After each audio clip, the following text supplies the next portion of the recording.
Sunday morning. I thank to all for your this wonderful participation. And I want to thank Mahindran sir for this wonderful opportunity. So I showed my interest in sharing this IoT what I have been learning for recent days. So actually, I got into my mind that whatever I'm learning something new and which is interesting, which usually enable me to read further, and it will also help others to understand what the technology, what the how the world is going towards the technology. That is the initiative which pushes me to present this IoT and the digital transformation. So let yes, we can get into these prefaces that today we are going to discuss about what is IIoT. So this has been the buzzword in last 4 5 years, right? So we should know actually what exactly IIoT. So that is the intention of this first session, and where we are now. People are saying that we are now on 3.0 or 4.0. So in that case, we just discussing about evolution of industry 1.0 to 4.0, and what exactly the difference between industry 3.0 and 4.0. And coming to this 4.0, the IoT is the one of the key thing which is the world rushing towards. So that's why I mainly, since most of the technical people are joining here, I thought of sharing my experience to the technical team, what exactly the communication protocol and what exactly the application protocol. So there are two different types of protocols that we are going to discuss. And I want to share you one real-time use cases which we have been prototyping in renewable sector.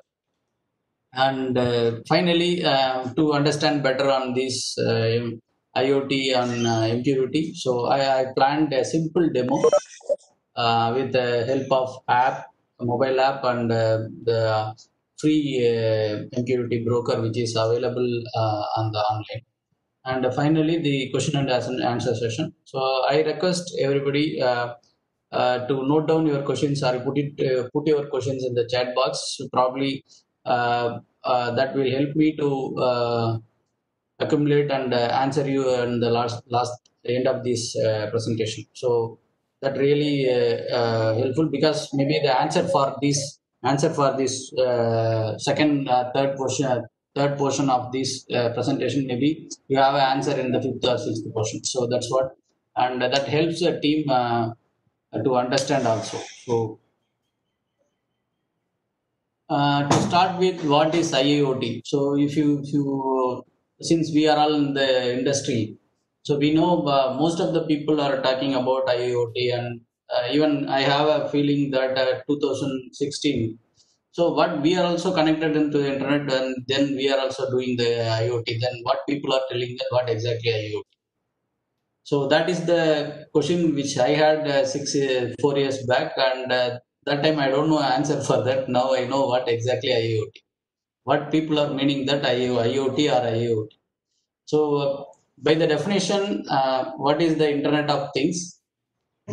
System of interrelated computing devices. That devices may be anything. So PLC or computer or mobile phone, whatever the device, the computing device that has a ability to transfer data over network without any human intervention. So that network, in the sense, the people commonly they have a word internet, right? So that may be the public network or private network.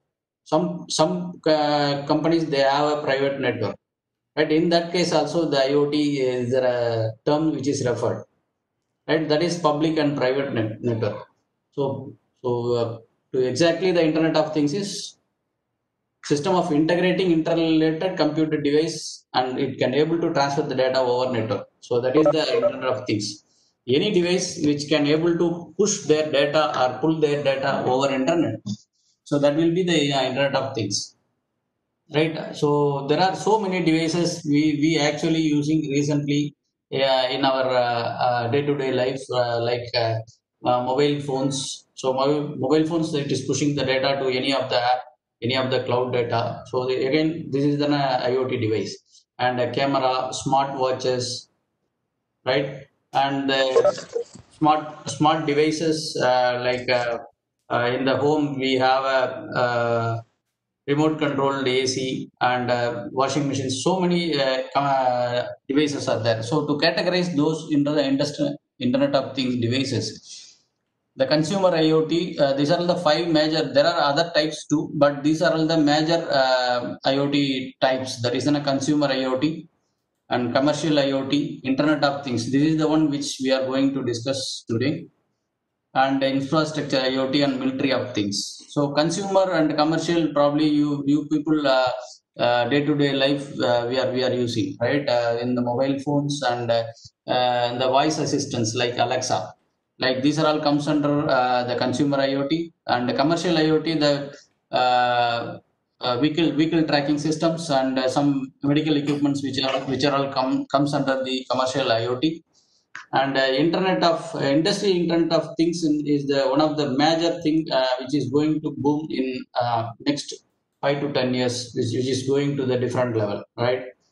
So that's why this presentation I have started, and this commonly discuss about what exactly current industry automation and control system, and what will be the future industry and automation systems. So infrastructure, yes, in the smart city is another, also the another concept. Our Indian government also is more interested in doing the smart cities, and other smart city projects are still it is evolving, right? The military Internet of Things, this is one of the another subject. Most of the countries, they are working on that. Some time back, we might have seen some of small drone which can able to shoot the which can able to handle the gun and shoot the bullet, right? So these kind of things which is going around in the world. And to understand what is the industry evolution, right? This is not been initially categorized, and recent days, to understand the industry, the people has categorized this evolution into 1.0 to 4.0, right? So the in 1.0, so things is it actually started couple of century back, right? In 1784, that is what people are referring that, right? It is mainly on mechanical evolution. Mechanical evolution in the sense that the steam engines are which has been uh, invented by Thomas Newcomb in 70s, 1700s only. So these steam engines has been used in the weaving looms. Earlier, the weaving looms will be the hand loom only, right? Now the things has been in the earlier 70s. Once the steam engine has been invented, people started using the steam engine and making the weaving looms into the machines. So that is the first evolution. The normally the people who are referring. The coming to this industry 2.0, it actually started at 1800. The main first and foremost is the invention of electricity. So the invention of electricity shows it gives a lot of directions to the world to make the things possible, right? You just assume without electricity how it will be, right? Based on this electricity invention, so people started using those electricity into their mass production and the assembly lines. Actually, the Henry Ford also, even he only the mechanized that assembly lines and the mass production based on this. Even he got this idea from the slaughterhouse, right? They use the conveyor belts for manufacturing sectors. Right, that's what the industry 2.0 is majorly. It revolves around electricity and the assembly line of mass productions. Right, the third one is the industry 3.0, which is 1900, which happened. So maybe very few we have been born on that occasion. Maybe I am not. So some of our team may born on 70s, 1970s, right? So this is the major evolution for today's 4.0, right? This is the baseline. So in this industry 3.0, so the semiconductors and integrated chips are invented, right? This is the base for all the computation, right? Whatever the people so far did in the manually, that has been yeah, that power has been exponentially grown by with the help of semiconductors and integrated chips, which the invention of the semiconductor and integrated chips lead to the computer manufacturing and CNC machines and PLCs. Those has been developed with the use with the help of these integrated chips only. So this is the base for the innovation of the electronics, right? So with the help of that, with the sorry, hello, with the help of this now the entire CNC machines and all the control logics which has been built on 1970s in the industry 3.0, right? So coming to the industry 4.0, so yeah, we already have the data, right? We have a controls. So we mainly classified we in the industry 3.0 is meant for the industrial controls. They never they initially thought about then. So sorry, who are all in the meeting? So anyone can support Shivakumar sir. I think Varun, you are there, right, in the call? Yeah, yeah, yes, sir, yes, sir. Yeah, Yeah, you can support Shivkumar, sir, Karnataka Shivkumar. He want to join this meeting. okay, okay, okay, sir. Right. Sorry for the disturbance. And this industry 3.0 mainly they created for the controlling and do the control activity, the PLC kind of thing, and automation only they initially thought, and later they have the data. They store the data locally. So that data has been kept it as 3.0. So, but that has not been converted into the information. So if you want to improve the efficiency, so you need to convert those data into the information. Then only we can able to get the yield of that generated data. So that's what industry 4.0 comes. There the industry 4.0, where this trying to patch the industry where and all there is a gap to collecting those data and analyzing those data and make it as a information. That's how the 4.0 is evolved. That IoT is the platform which bring the data efficiently to the analytics environment. That's what IoT. So IoT is nothing but even 3.0 also they have used internet to monitor the system remotely. But the IoT, the buzzword where it comes, it fetches the data from each and every nook and corner of the devices. So in the 3.0, so probably we have that 3.0 difference between 3.1 and 4.0 slide in later. So we'll discuss later in that slide. Yeah. So this is the 3.0 architecture which I want to explain you. I want to take a bit little time to explain on this case.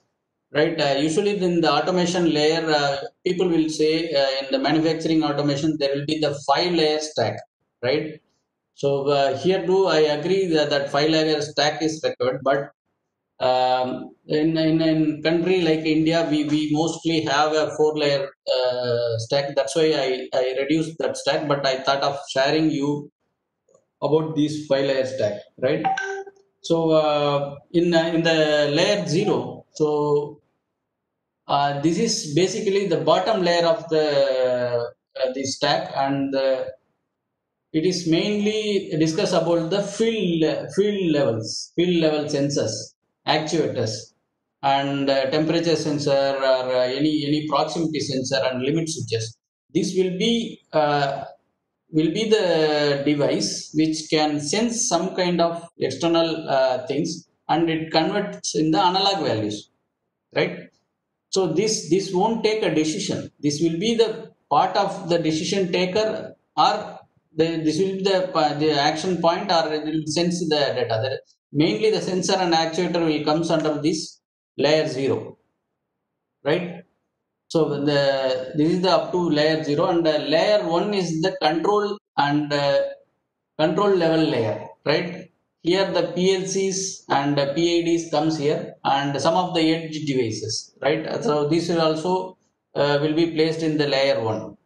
So this is the response. This layer is responsible for controlling these devices and measuring those values, right? Whatever the sensor, if let us say some proximity sensor is there, we can able to get some pulses if some mechanical wedges come closer to the device, right?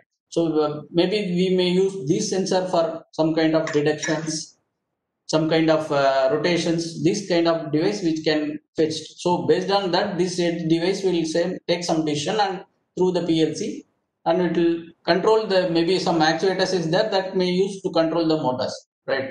So this is the layer 1 is for control level, right? Layer 0 is the field level and layer 1 is the control level. The layer 2 is the SCADA, right?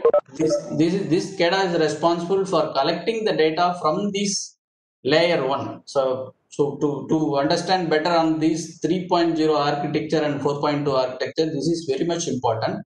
So in the layer 3.2 architecture, the SCADA layer 2 only able to speak to the layer 1, so not layer 2 0, right? So and the SCADA is responsible for collecting those data from the various devices, but the PLC may be specific to some of the field devices. These types of various PLC and edge devices can be integrated into SCADA, and the SCADA will do the performance, and it sometimes it can give the suggestions to the PLC to take the decision, right? Even it superimpose the PLC and send some recommended commands to the edge devices, but it won't directly control the edge devices. So that's how the SCADA comes here. And from the SCADA to the next layer is actually the SAP, that is the ERP layer. So here normally in the 3.0, so we don't have access between the SCADA and the ERP. This is one of the major drawback in this 3.0 layer, right? So SCADA won't know. So when the material has been received, so whether there is some failure, the SCADA can have that failure devices, but that information has not been passed to the SAP, or it has not been requested from the SAP, right? So the fourth layer is the analytics layer. So in 3.0, we can say it's not exactly 3.0, it may be the 3.5. That is a hybrid between the 4 and 3.0. Nowadays, people have started using the monitoring and analytics with the help of the existing network, right? So in that case, we just moving the data from SCADA layer to the analytics layer, right? So in this case, so this analytics layer fetching few of the data from the SCADA server. So whatever the data which already acquired by the SCADA, that is the data only this analytics layer can be fetched, but this analytic layer won't have access to the edge devices or the final field devices in the 3.0 architecture, right? So to make a crisp, and what will be the architecture is the poll and response. The 3.0 architecture is, if SCADA want the data of some of the machine, it has to make a poll. If as analytics engine it needs some data, it has to make a poll to SCADA. SCADA will make a poll to the PLC, and this all the way it has to go and poll the data and fetch the data. That is the poll and response methodology, and this is not transparent. Why? Because SAP won't have access of field devices. Field device doesn't know about the SAP information, when it was procured and which lot it was procured. This information the field device won't able to access. And even analytics, most of the cases it is very big question mark that SAP is integrated into analytics, right? The data are not transparent, and it is basically a data silos, right? So the information are there, but it is limited to that area layer. Layer 1 limitation will be there, limited to layer 1, and layer 2 will be limited to layer 2, and layer 3 will be limited to layer 3. There is no data transparency is there in this industry 3.0 protocol, sorry, this architecture. So before going to industry 4.0, just I want to explain two of the IoT protocol that helps you to understand what exactly the industry 4.0, right? So industry application protocols, so there are up to my knowledge there are 7 8 industry protocols are there, and but because of this um, popularity, I mentioned only 4 here, and today I think I can able to cover only 2 protocols. Probably I can want to make a separate session for IoT protocol applications, right? So one of the foremost and most commonly used protocol is MQTT, that is a message queuing telemetry transport. So this is the one of the majority of the IoT devices has been using this protocol for simplicity and because of their internal advantages, right? So another, this is the MQTT and the COA. This is CoAP protocol. This is meant for constrained application protocol, right? Constrained. This is meant for constrained devices. What exactly the MQTT protocol? So earlier we discussed in 3.0, this is in a poll and response architecture. Here comes the in MQTT, this will be the PubSub architecture. What is PubSub? Publish and subscribe, right? To understand you better on in now terminologies, most of the people we are using YouTube, Facebook, and WhatsApp, right? So the behind the YouTube and Facebook notifications, MQTT is used. That's why you are using this publish or the subscribe, right? Once you subscribe some channels, whenever the video has been uploaded, you will be notified, right? You are not going and checking that device. To keep this ideology, and I am going to explain about what exactly MQTT protocol, right? So the, as I said, it is a publish subscribe methodology, right? So the one main key part in the MQTT protocol is MQTT broker, right? In the earlier case, in normal industry 3.0, usually in 4.0 also we should have a client server protocol, right? What is client and what is server? The server will be the key device in the TCP/IP protocol, and client will be the device which can give a request to the server and fetch the data. So that's how other TCP/IP, the HTTP and other protocols are working, right? But MQTT is a broker client methodology, right? So only one broker will be there. This broker will always listen to the connections from the client. Whenever the client publish the message, okay, so this broker will have an internal table of which topic has been subscribed by other clients, right? For example, I have a one sensor which is been MQTT client, right? Other clients are there, some mobile apps and some computer, some laptops. This has been listening for this MQTT broker. So whenever there is a change in the sensor, maybe the temperature changes, this client will publish the data to the MQTT broker, right? In the name of the topic. Topic is the one of the keyword here we used in the MQTT. So whatever you are publishing on the topic, that topic who is subscribed by whom, all those people will be receiving the data.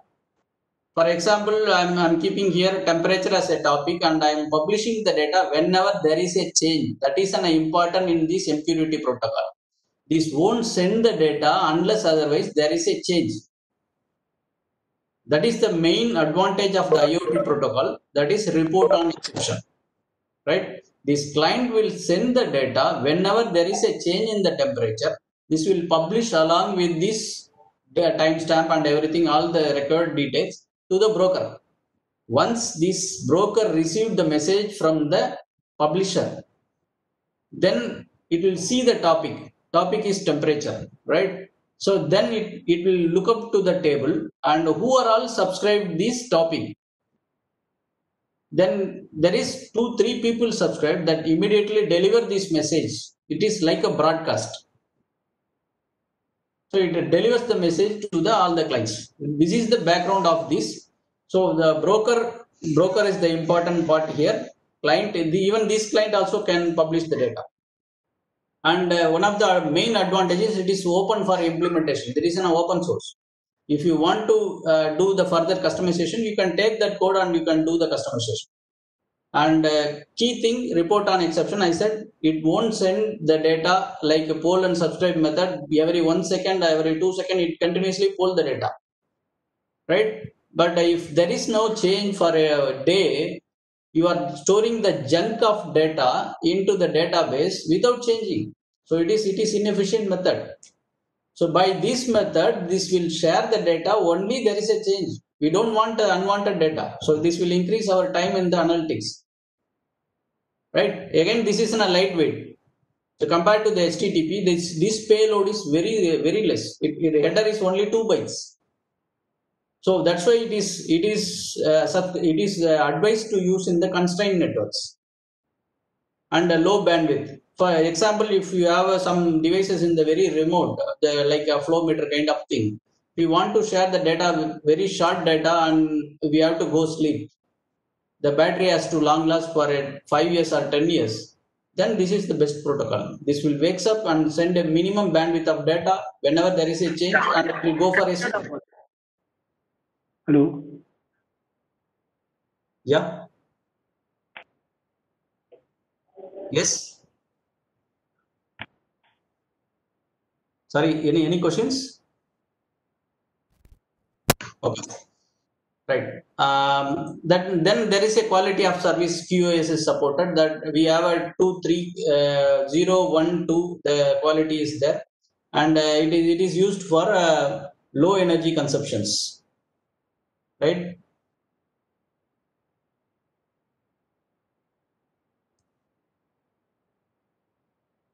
So to give a brief detail about what are all the IoT protocols which has been used in the market. So you see the MQTT, one of the prominent, and it reaches almost 60 to 70%. Right? It is the one of the familiar protocol which is used in the IoT. So that's why we most discuss about the IoT.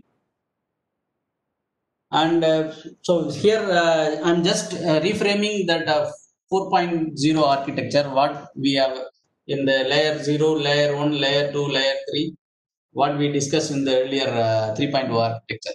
So as I said, here also layer 0 will be the device, the field devices, and one interesting thing you can notice, you may use the PLC also here. Some of the sensors you can directly, which IoT capable, then can directly connected to the network. That is, it can directly publish to the MQTT, and all the edge devices and PLCs will directly publish the details to the MQTT broker. And it is used, subscribed, it is registered in the unified namespace. Right? So whenever there is a change in the meter, so the meter will send the data through the edge device. So there is an report on exception, right? Then there is a change. Once the change is there, then immediately this will post to the MQTT broker. Now the interesting part is, who are all needed this multifunction meter data? Maybe this analytics engine may needed this data. Maybe this SCADA may needs the data. So what they usually do, right? They will subscribe these devices in the using this unified namespace. Whenever there is a change, they no need to go and read the broker. Broker will deliver the data to these all the devices. Then there is no hierarchy here. So whoever needs the data from where, they can fetch the data. For example, the SAP ERP is there. So this device want to know which device is failing, most devices failing in the field. In that case, the analytics engine which get the information data from the SAP, so what manufacturers failing and what is the current condition in the field, that decision can be taken from this analytics engine, right? This will fetch the data from ERP and this will fetch the data from the field, and by this way they will do the analytics and they will present a report in this batch number product, and this manufacturer product is failing much in the field. So that kind of flexibility they can able to get it, right? That is the main it will breaks the barrier. So currently in India probably we don't have much of 4.0 architecture, but sure this will be the architecture in next 5 years, right? So there is no barrier. Whomsoever need the data, they can register those topic into the unified namespace, and the broker will take the responsibility. So you will have a more time. So the analytics engine or the SCADA have a more time to the internal analysis. They don't want to poll the data over the network and keep on polling. So let's take an example. Here some temperature sensor which is available in 4 to 20 milliamps, right? This will change in every 10 minutes. But what we are doing, right, from SCADA, we are polling this temperature sensor at every 1 second, right? Till 10 minutes, till 10th minute, the data will be same. And we are storing the data, same data for a while, right? So this is what this is the advantage of 4.0 architecture. And as I said, the transparent data access between layers, no data silos, efficient data transfer. That is, it won't send the junk data. So the same data, junk data in the sense same data, but it will report on exception, and there is a flexibility in data transfer. It won't say this protocol only allow this type of files, right? If in the example for FTP, it will allow only the file format. It won't allow you the video streaming or audio, but this MQTT will allow the any kind of data, but you need to take care of at client end. So broker will always listen to the clients. Whenever client requested or published, this will get the data and publish to the required exact broker tab. So what broker will do? So they don't have anything. They get the data and they will post it to the whomsoever they want. So that is what this industry 4.0 architecture,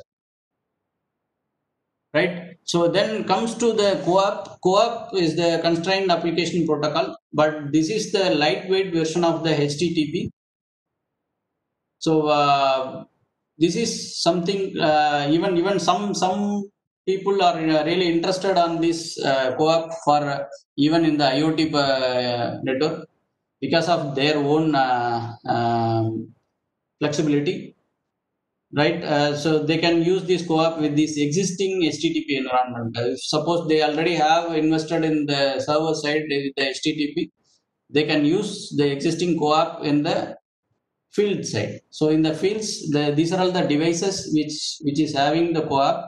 These devices collect the data and push the data to the CoAP server through the CoAP protocol like HTTP, and this is compatible with the HTTP servers, right?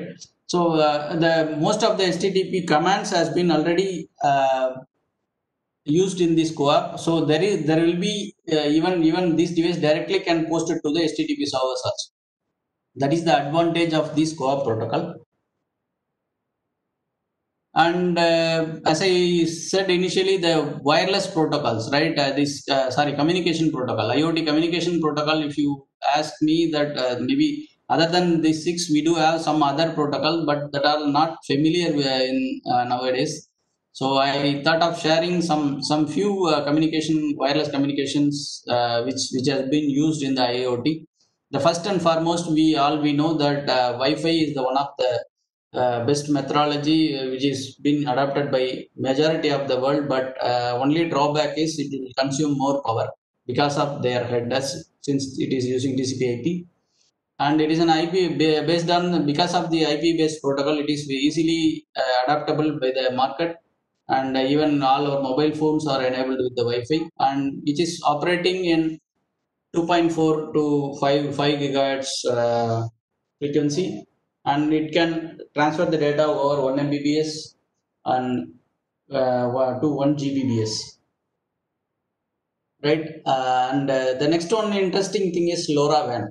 LoRaWAN, especially, it has been used for low power devices, like wherever we need to transfer the data, minimum data, maybe 10 bytes, 20 bytes, or 30 bytes.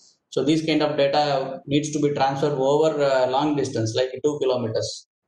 So especially like a flow meter kind of thing. So in some remote places, we have a flow meter that it has to work for 5 years with the battery, and it has to send the pulse. In the flow meter, it will always get a pulse for a liters, right?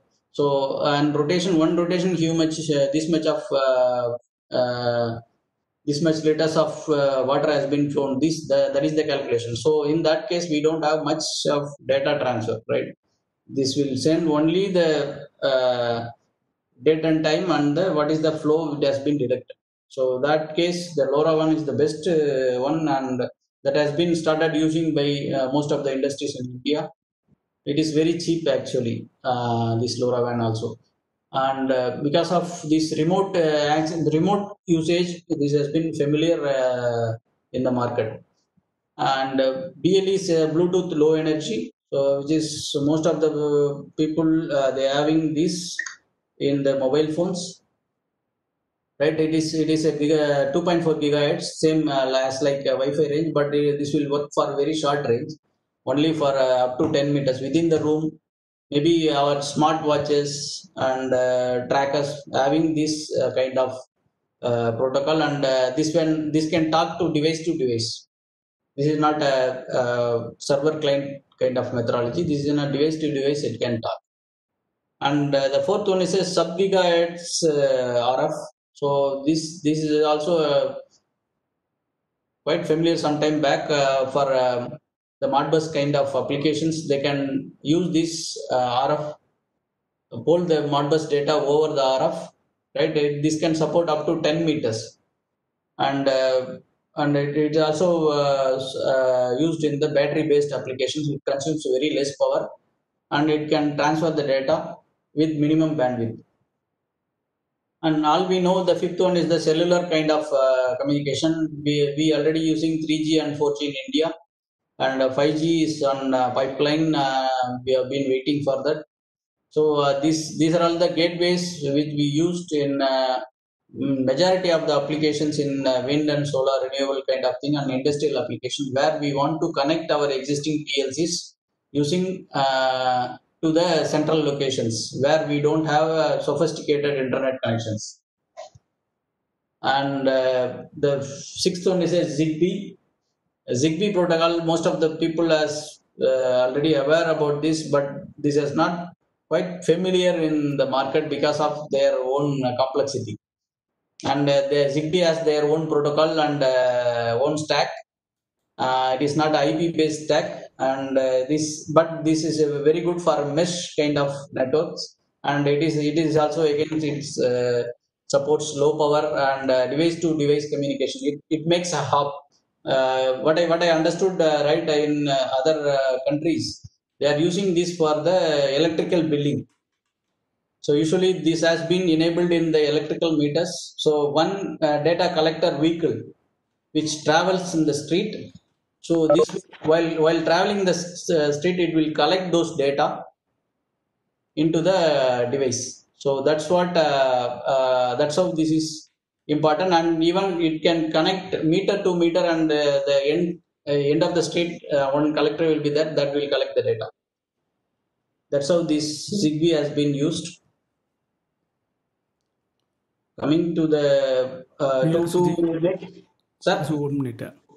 I think we can reconnect all the Oh, participants. sorry. Okay. Okay. Sorry, team. Probably because of this limitation WebEx, we need to reconnect again because this will be disconnected. Sorry for the inconvenience. You can use the same link, all of you, Yeah. please.